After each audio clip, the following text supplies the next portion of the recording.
നമസ്കാരം. ഒടുവിൽ ഇസ്രായേലിന് ഹമാസിന്റെ മേൽ വമ്പിച്ച വിജയം.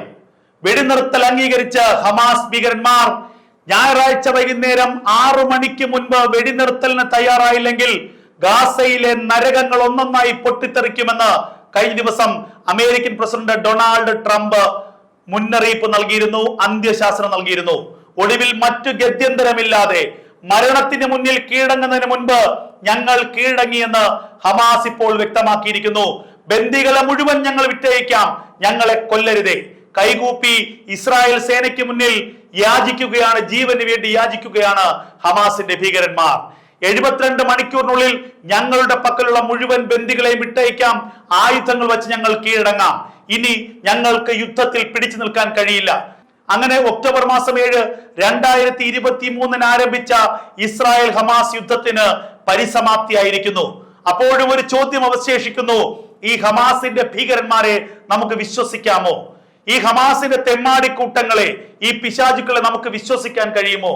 ഇതിനു മുൻപ് എത്രയോ തവണ വെടിനിർത്തൽ എന്ന് പറയുന്ന ആ ഒരു എഗ്രിമെന്റ് അംഗീകരിച്ച ശേഷം ചതിയിലൂടെ ഇസ്രായേലിന്റെ നേരെ വീണ്ടും ഇവർ വെടിനിർത്തൽ കരാർ ലംഘനം നടത്തി. അതുകൊണ്ട് തന്നെ ഇസ്രായേൽ ഈ വെടിനിർത്തൽ അംഗീകരിച്ചു എന്നതിനെ പൂർണ്ണമായി വിശ്വസിക്കുന്നില്ല. എന്നാൽ അമേരിക്കയുടെ ഒരു സമാധാനത്തിന് വേണ്ടി ഇസ്രായേൽ അതിനൊപ്പം നിൽക്കുന്നു എന്ന് മാത്രമേ ഉള്ളൂ. ഇപ്പോഴും ഗാസയിൽ ഇസ്രായേലിന്റെ ആക്രമണം നടക്കുന്നു എന്നുള്ളതാണ് മറ്റൊരു വിരോധാഭാസം. ഗാസയെ ഇസ്രായേൽ 4 വശത്തു നിന്നും ചുറ്റി വരിഞ്ഞിരിക്കുന്നു.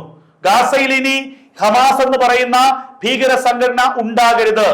ഭൂമിയിൽ നിന്ന് തന്നെ ഹമാസിനെ സമ്പൂർണമായി ഉന്മൂലനം ചെയ്യാനുള്ള വമ്പൻ മിഷനാണ് ഇസ്രായേൽ നടത്താൻ ഉദ്ദേശിക്കുന്നത്.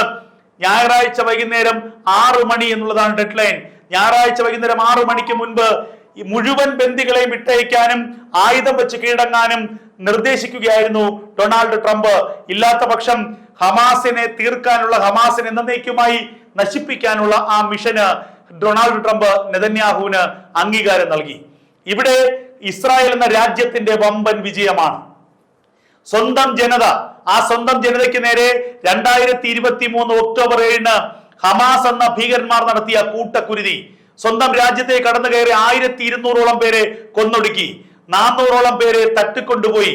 മനുഷ്യത്വമില്ലാത്ത കുട്ടികളെയും സ്ത്രീകളെയും എന്നുള്ള വേർതിരിവില്ലാതെ അവരെ ജീവനോടെ കത്തിച്ച ഹമാസിന്റെ ഭീകരന്മാർ സ്ത്രീകളെയും യുവതികളെയും കൗമാരക്കാരികളെയും നിരന്തരമായി ബലാത്സംഗം ചെയ്ത് കൊലപ്പെടുത്തിയ ഹമാസിന്റെ ഭീകരത, പുരുഷന്മാരെ വെടിവെച്ചു കൊന്ന് കണ്ണിൽ കണ്ടവരെയെല്ലാം വകവരുത്തിയ ഹമാസിന്റെ ഭീകരത, അതിന് ഇസ്രായേൽ നൽകിയ മറുപടിയാണ് കഴിഞ്ഞ 2 വർഷത്തെ ഇസ്രായേൽ ഹമാസ് യുദ്ധം.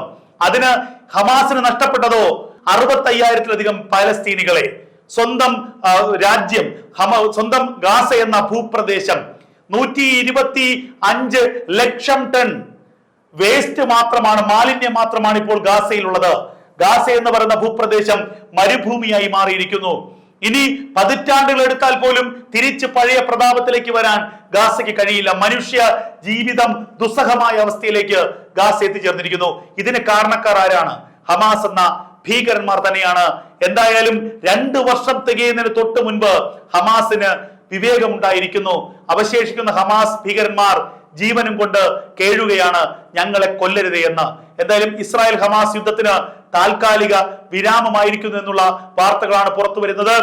ട്രംപിന്റെ അന്ത്യശാസനത്തിൽ ഭയന്ന് വെടിനിർത്തലിന് തയ്യാറായിരിക്കുന്നു ഹമാസ് എന്ന ഭീകര സംഘടന.